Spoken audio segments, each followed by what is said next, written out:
Hello दोस्तों, तो जैसा कि पिछले एपिसोड में हमने देखा कि मिस ल्यूमी ने यहाँ पर वॉन्गलिंग का रास्ता रोक दिया था क्योंकि वो वॉन्गलिंग की डोमेन को एब्सॉर्ब करना चाहती थी ताकि उसका 1000 इल्यूजन हार्टलेस डोमेन कंप्लीट हो जाए। दूसरी तरफ वॉन्गलिंग भी इस बात को अच्छे से जानता रहा कि अभी के लिए उसका डोमेन सोल फॉर्मेशन के मिड स्टेज पर है, यानी कि वो मिस ल्यूमी की डोमेन को नहीं हरा पाएगा। मगर अच्छी बात यह है कि वॉन्गलिंग पहले ही तैयारी के साथ आया हुआ था। उसने मिजी के सोल फ्रेगमेंट को समझाया हुआ था कि उसे एक लड़की की बॉडी पर कब्जा करना है, और चूंकि मिजी एक असेंडेंट लेवल की कल्टिवेटर है तो उसका सोल फ्रेगमेंट भी ज्यादा पावरफुल था और वो मिस ल्यूमी पर भारी पड़ने लगा। जहां आखिर में कुछ इंटरफेरेंस की वजह से जब मिस मिजी का सोल फ्रेगमेंट मिस ल्यूमी की बॉडी पर कब्जा नहीं कर पाता तो वो खुद को उसके साथ मर्ज कर देता है, जिसकी वजह से मिस ल्यूमी की डोमेन करप्ट होकर पूरी तरीके से बदल चुकी। वो अब एक डिजायर डोमेन बन चुकी है, जो बात में मिस ल्यूमी को तो काफी ज्यादा गुस्सा दिला रही थी। दूसरी तरफ हम देखते हैं कि वॉन्गलिंग भी यहाँ पर इनर सुजाकू टॉम के अंदर पहुंच गया था, जहाँ पर वो एक सोल के टुकड़े को देखते ही अचानक से शॉक हो जाता है।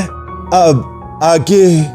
तो नेक्स्ट एपिसोड की शुरुआत यहाँ पर बिल्कुल उसी सीन से शुरू हुई जहाँ वॉन्गलिंग तेजी के साथ आगे की तरफ बढ़ रहा था, मगर अचानक ही उसकी एक बबल के अंदर ट्रैप सोल पर नजर पड़ गई थी, जो सोल का टुकड़ा जाना पहचाना लग रहा था। इसलिए वॉन्गलिंग ने जब उसे गौर से देखा तो उसे जानने को मिलता है कि ये सोल का टुकड़ा किसी और का नहीं बल्कि मिस लिमुआन का है, और ये वॉन्गलिंग के लिए मिस लिमुआन की जान बचाने के लिए एक नई उम्मीद थी। इसलिए वॉन्गलिंग फौरन से उस सोल के टुकड़े के पीछे पड़ गया ताकि वो उसे पकड़ सके। साथ ही साथ ये सारी की सारी सोल्स एक ही डायरेक्शन की तरफ बढ़ रही थी, जिस तरफ जब वॉन्गलिंग ने अपने स्कैन को करके देखा तो उसे देखने को मिलता है कि वहां पर इमोर्टल ग्रेवयार्ड क्लैन का एक एल्डर था, और ये वही हंचबैक ओल्ड मास्टर है जो कि पिछली बार वॉन्गलिंग के पीछे वॉइड में जा चुका था, और वॉन्गलिंग ने इससे परेशान करते हुए वहां वॉइड में ट्रैप कर दिया था। इस टाइम ये ओल्ड मास्टर भी यहाँ पर अपने सोल के फ्रेगमेंट को ढूंढने की कोशिश कर रहा है, जिसके लिए उसने एक वाटर बॉडी को ट्रैप करके रखा हुआ था और वो उसे धीरे धीरे करके जला रहा है। वॉन्गलिंग ये देखकर गुस्सा होते हुए कहता है कि अगर वो इसी तरह से इस वाटर बॉडी को जलाता रहा तो इसकी वजह से मिस लिमुआन की सोल भी डैमेज हो जाएगी। इसलिए वॉन्गलिंग तेजी के साथ आगे की तरफ बढ़ते हुए फौरन से अपने सेलेस्टियल सोर्ड के एक स्लैश अटैक का इस्तेमाल करते हुए उस फ्लेम को डिस्ट्रॉय कर देता है। साथ ही साथ हम देखते हैं कि वॉन्गलिंग ने फौरन से अपने सोल रिफाइनिंग फ्लैग को भी बाहर निकाल लिया था, जिसके अंदर से एक सोल ट्रांसफॉर्मेशन लेवल की किलन की सोल तेजी के साथ बाहर की तरफ निकलते हुए फौरन से उस ओल्ड मास्टर पर हमला कर देती है, जो देखकर तो वो ओल्ड मास्टर भी सरप्राइज हो गया था। दूसरी तरफ वॉन्गलिंग उसे धमकी देते हुए कहता है कि अगर जिंदा रहना चाहते हो तो कोई भी हरकत करने की कोशिश मत करना, और ये कहती है वॉन्गलिंग ने फौरन से उस वाटर बॉडी को रिस्ट्रिक्शन बैन फॉर्मेशन के अंदर से आजाद करवाना शुरू कर दिया।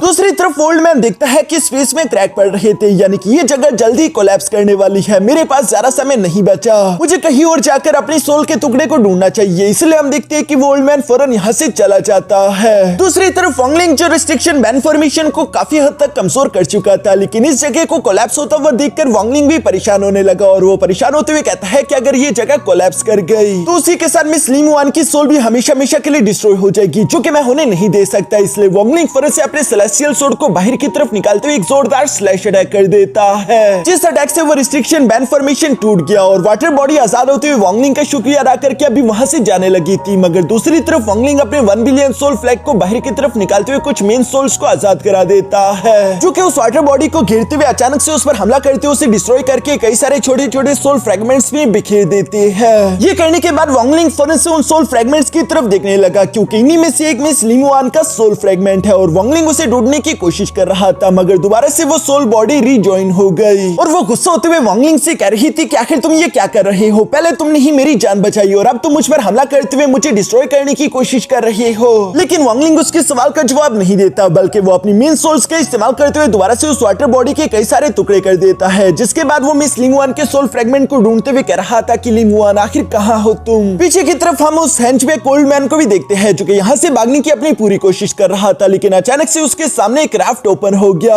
जो कि बहुत ही ज्यादा पावरफुल है, और वो उसे वॉइड के अंदर एक बार फिर से अपने साथ खींच लेता है। दूसरी तरफ वॉन्गलिंग के आसपास भी कई सारे space time crack portal open हो चुके थे, लेकिन वॉन्गलिंग को अभी भी इस बात की परवाह नहीं थी। वो मिस लिमुआन को ढूंढने की कोशिश कर रहा था, जबकि वो वाटर बॉडी भी अब गुस्सा होते हुए कहती है कि तुम तो पूरी तरीके से पागल हो। तभी अचानक वॉन्गलिंग उस पर दोबारा से हमला करते हुए उसे टुकड़ों में बिखेर देता है। इस बार वॉन्गलिंग को मिस लिमुआन का सोल फ्रेगमेंट दिख गया था, जिसे देखकर वॉन्गलिंग इमोशनल होते हुए तेजी से उसी की तरफ बढ़ने लगता है, लेकिन हम देखते हैं कि एक space time crack portal miss लिमुआन के सोल फ्रेगमेंट को अपने अंदर खींच चुका, जो देखकर भी वॉन्गलिंग उसका पीछा नहीं छोड़ता, बल्कि वो फौरन से वॉइड के अंदर इंटर हो गया, और वो मिस लिमुआन का हाथ पकड़ते हुए कहता है कि इस बार मैं तुम्हें जाने नहीं दूंगा।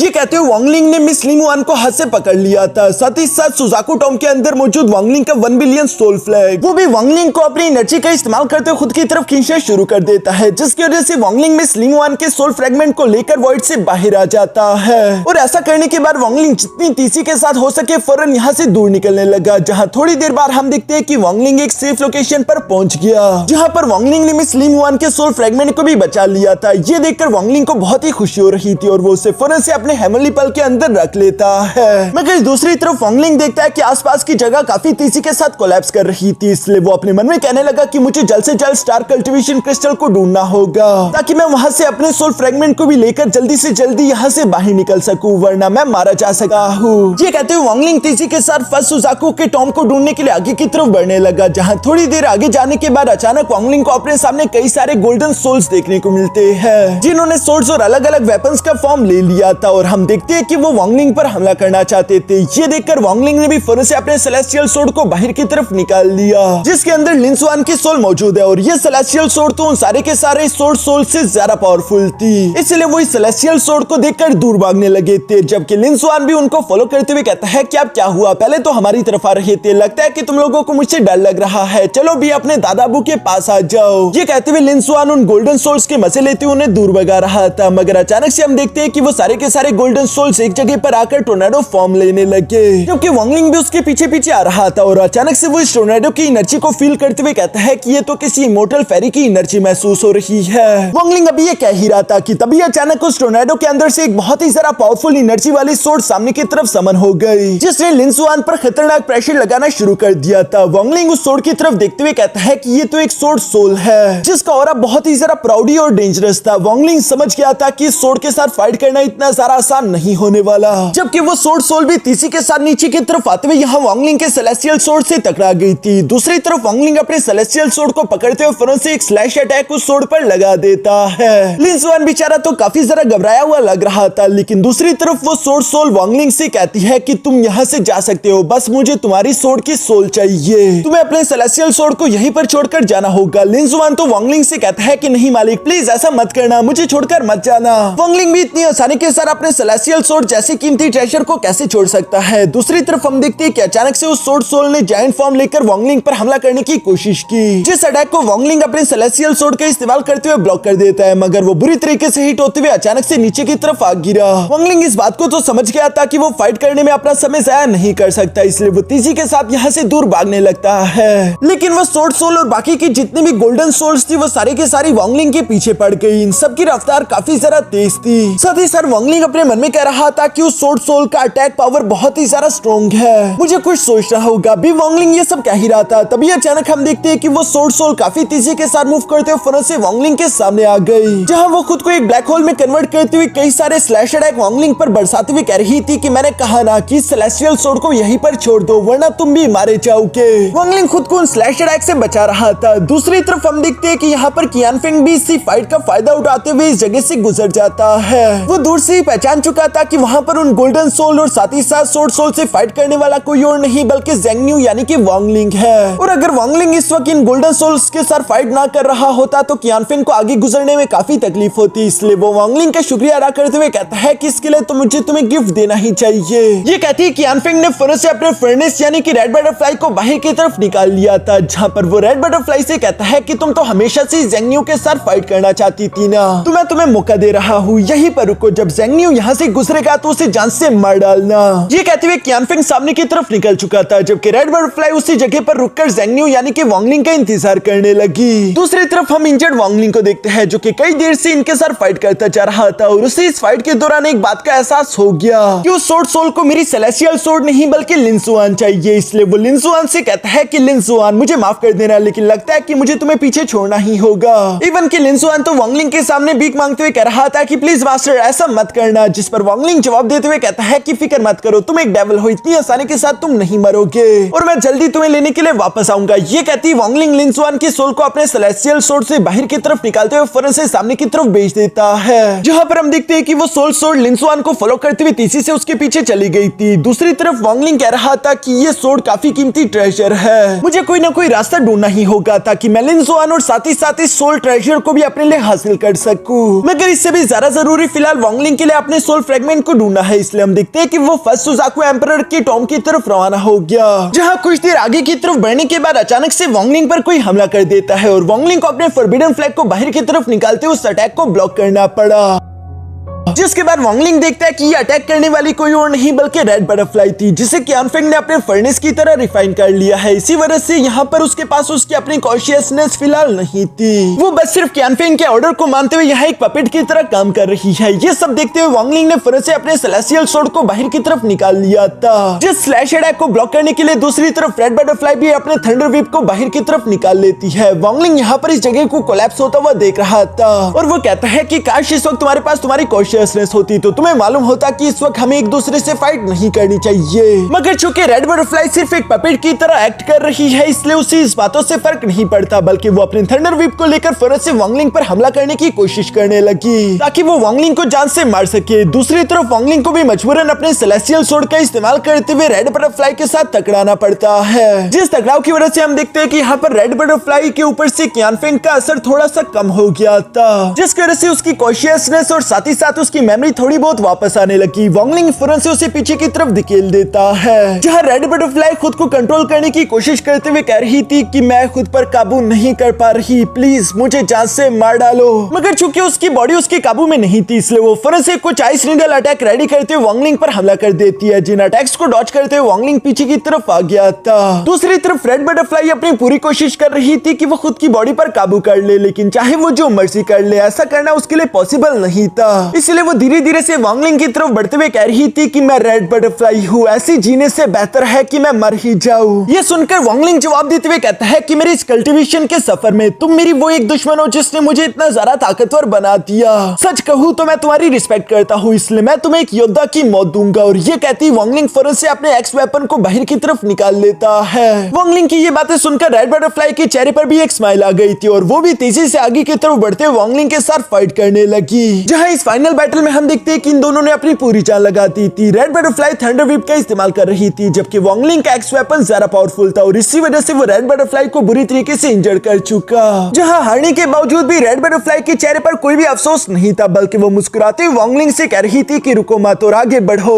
ये सुनकर वॉन्गलिंग उसकी बात मानते हुए बिल्कुल ऐसे ही करता है। हम देखते हैं कि उसने अपने एक्स वेपन को एक बड़े से डिवाइन एक्स में कन्वर्ट कर दिया और वो इसका इस्तेमाल करते हुए यहाँ फाइनल अटैक रेड बटरफ्लाई पर चलने लगा। जिस अटैक को अपनी तरफ आता हुआ देखकर रेड बटरफ्लाई अपनी जिंदगी को याद करती है और वो कहती है कि मैंने बस सिर्फ 200 साल की जिंदगी गुजारी, लेकिन इन 200 साल की जिंदगी में मैंने कभी किसी की गुलामी नहीं की। मैं एक पपेट की जिंदगी नहीं गुजार सकती। ऐसे जीने से बेहतर तो यही है कि मैं मर ही जाऊं और मुझे इस मौत से खुशी होगी। शुक्रिया वॉन्गलिंग। ये सब कहते हुए रेड बटरफ्लाई अपने हर एक चाहने वाले को याद करती है और यहाँ पर वॉन्गलिंग के फाइनल अटैक के साथ ही रेड बटरफ्लाई की मौत भी हो गई। मरने के बाद उसकी फिजिकल बॉडी कई सारे फ्लावर पीटल्स में कन्वर्ट हो जाती है, जिन सबको वॉन्गलिंग देख रहा था। और साथ ही सर हम देखते हैं कि रेड बटरफ्लाई की सोल वॉन्गलिंग के सामने आ गई, जहाँ पर वो वॉन्गलिंग को बताती है कि क्यानफेंग ने मेरे आर्टिस्टिक कॉन्सेप्शन को डिवोर किया, जिसकी वजह से वो अपने आर्टिस्टिक कॉन्सेप्शन को स्ट्रॉन्ग कर पाया है। मगर मैं चाहती हूँ कि मेरे हार्टलेस आर्टिस्टिक कॉन्सेप्शन की जितनी भी मेरी अंडरस्टैंडिंग है वो मैं तुम्हें भी दूं, शायद ये तुम्हारे भी काम आए। तुम इसका इस्तेमाल करते हुए अपने आर्टिस्टिक कॉन्सेप्शन को भी ताकतवर कर पाओ और मुझे आजाद कराने के लिए ये थंडर व्हीप भी मैं तुम्हें देना चाहती हूँ। इसके अलावा वॉन्गलिंग मैं चाहती हूँ कि तुम मेरी मदद करो क्यानफेंग को जान से मारने के लिए।